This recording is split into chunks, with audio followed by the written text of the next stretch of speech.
warahmatullahi wabarakatuh. Waalaikumsalam warahmatullahi wabarakatuh. Sahabat Dasat yang di studio dan juga dimanapun Anda berada, senang sekali pada kesempatan kali ini saya Bayu Oktara kembali menjumpai Anda. Tentunya kita berjumpa di Gaspol. Gaspol memang. Alhamdulillah Ustadz Dasat Latif sudah langsung hadir bersama kita semua. Tentunya kita akan mendengar cerita-cerita, kisah inspiratif, lalu juga motivasi yang akan berkaitan dengan tema di mana kita hari ini akan membahas mengenai sesuatu yang ada hubungannya dengan relationship. Nah, sebelum kita lanjut, saya mau mengundang nih teman-teman yang ada di sini, 3 cowok, 3 cewek, boleh nggak jadi volunteer, jadi relawan maju ke depan. Yang sebelah kanan dulu deh. Ada yang mau maju, boleh? Kita ajak ngobrol. Nah, boleh silakan maju. Yang sebelah kiri, silakan kalau begitu. Sahabat Dasat, saat ini sudah ada 3 pasang, 3 pria dan 3 wanita. Apakah mereka berpasangan? Saya nggak tahu. Kalau membahas soal jodoh, saya mau tanya dulu nih, Pak Ustadz flashback zaman dulu waktu Pak Ustadz masih muda. Pak Ustadz kan masih banyak tuh fansnya, yang naksir banyak. Susah nggak sih cari jodoh? Saya sempat mungkin 6-7 tahun galau cari istri. Wajarlah pada saat itu saya ada sekolah, kerjaan ada. Artinya dari segi materi saya sudah mapan. Oke. Saya cari perempuan sesuai kriteria yang saya mau.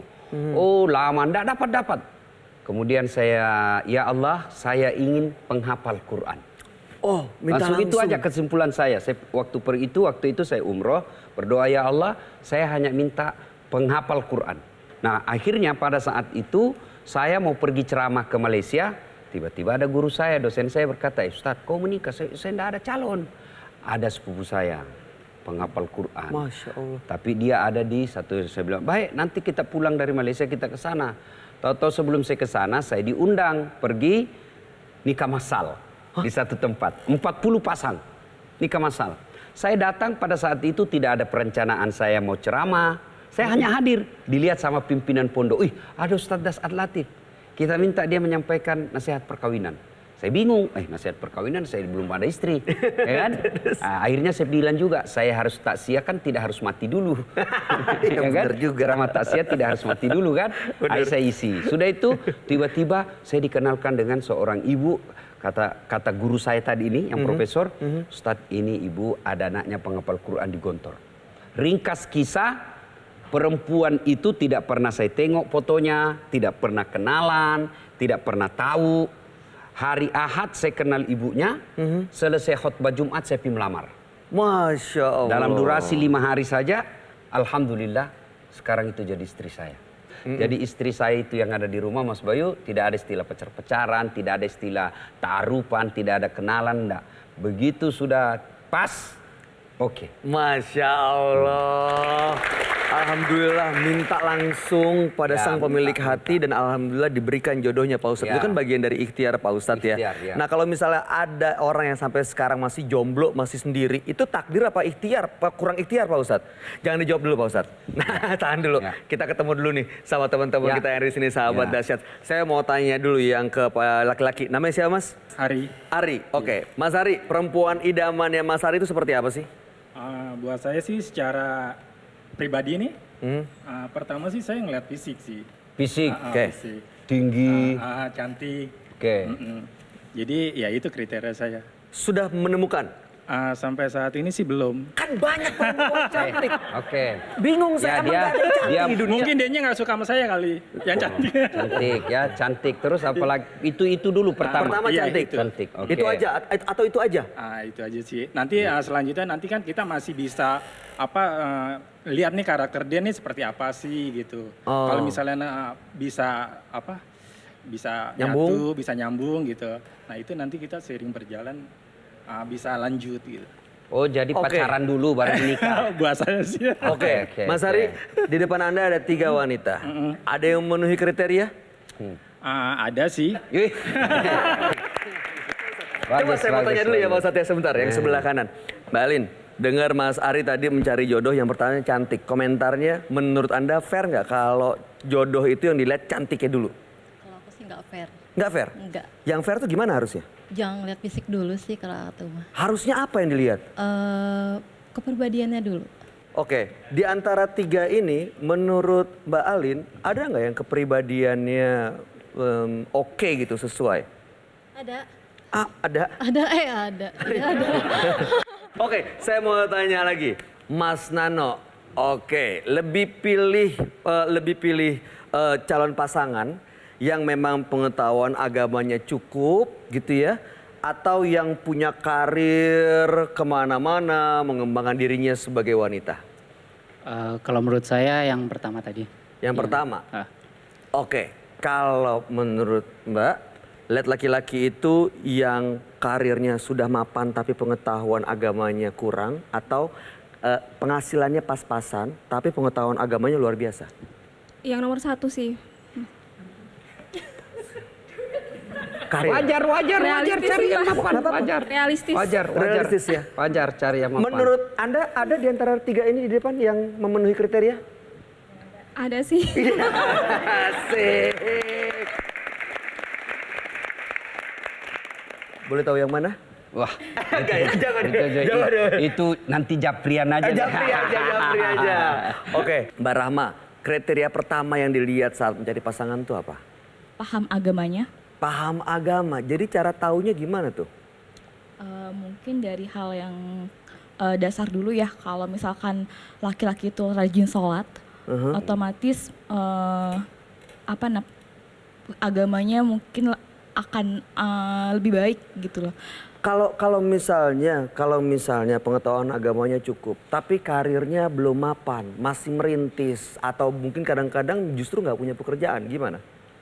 Itu kan bisa berjalan beriringan ya. Kalau misalkan dia udah tahu paham agama, pasti itu akan mengikuti. Oke, Mas Bona, perempuan idamannya seperti apa, Mas? Cerminan diri saya. Maksudnya? Laki-laki? Sefrekuensi, enggak. Sefrekuensi, punya kepribadian yang kurang lebih sama. Oke, di antara 3 ini ada yang sama, mirip? Kurang tahu. Enggak, kan kita baru kenal juga. Baru kenal. Oke, tepuk tangan untuk 6. Pak Ustadz, kalau dengar dari jawaban-jawabannya gimana Pak Ustadz? Ini kriteria beda, masing-masing beda.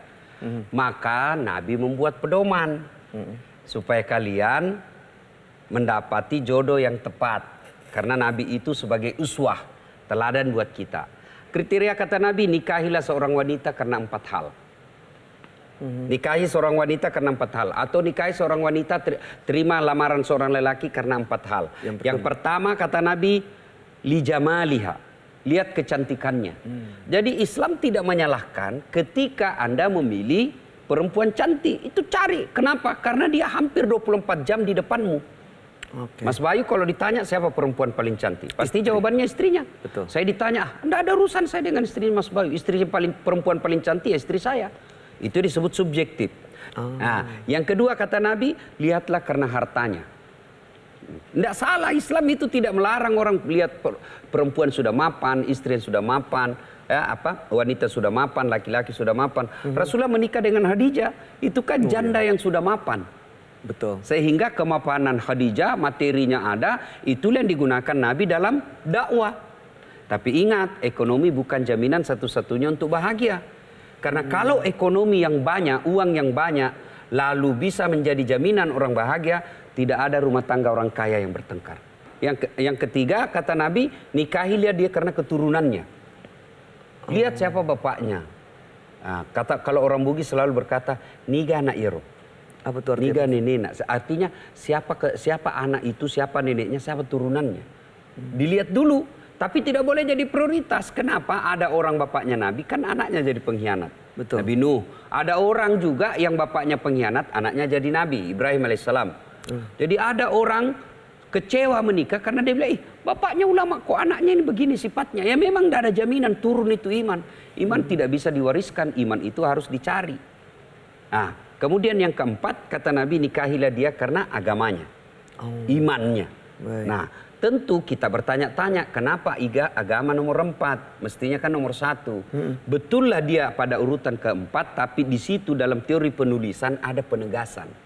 Dia titik, tidak titik, di situ dia koma, lalu Nabi tegaskan, utamakan agamanya karena dengan agama kau dapat semuanya. Maka pertimbangan yang paling tepat utamakan agama. Karena kalau agamanya baik, maka dia akan menjadi laki-laki bertanggung jawab. Biar cantik kalau dia tidak bagus agamanya, anaknya ditelantarkan. Suaminya pergi kerja, dia selingkuh di belakang. Karena cantik, banyak peminatnya. Ya kan?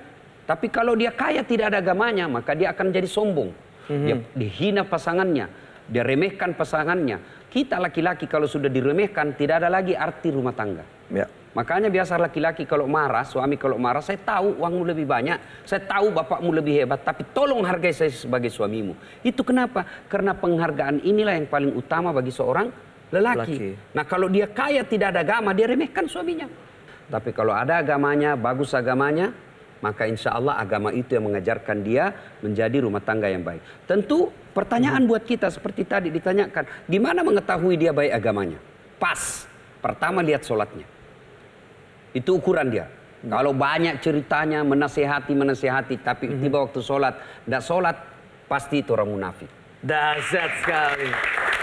Baik, Pak Ustadz, nanti kita akan lanjutkan dan sekaligus bahas polling kita hari ini. Tapi kalau saya boleh tanya Mbak Alin, di antara 3 kalau boleh milih yang mana? Rahasia lah, Japrian aja. Iya, kalau yang cewek hampir jawab loh Pak Ustadz. Hampir jawab loh. Hampir jawab. Mas, kalau misalnya ada calonnya kriteria di depan, yang mana? Hubungi kira-kira? saya. Saya ngatur. Jadi ingat, kita tidak dibenarkan pacaran. Yang ada ta'aruf. Ta'aruf itu tidak datang berdua-duaan, tapi masing-masing dua belah pihak membawa keluarganya. Nah, dahsyat sekali. Jangan kemana-mana, sahabat Dasat, kami akan kembali setelah yang satu ini. Untuk itu tetap bersama kami tentunya hanya di Gaspol! Gaspol bebas! Ketika Anda mengalah untuk menyenangkan orang tuamu, insya Allah mengalahmu itu akan membuat rumah tanggamu bahagia. Ketika saya cari nafkah saat jomblo, beda pahalanya ketika saya sudah cari nafkah karena ada anak istri. Mau ketemu jodoh, datang ke pabrik jodoh. Di mana pabrik jodoh? Allah Subhanahu wa Ta'ala.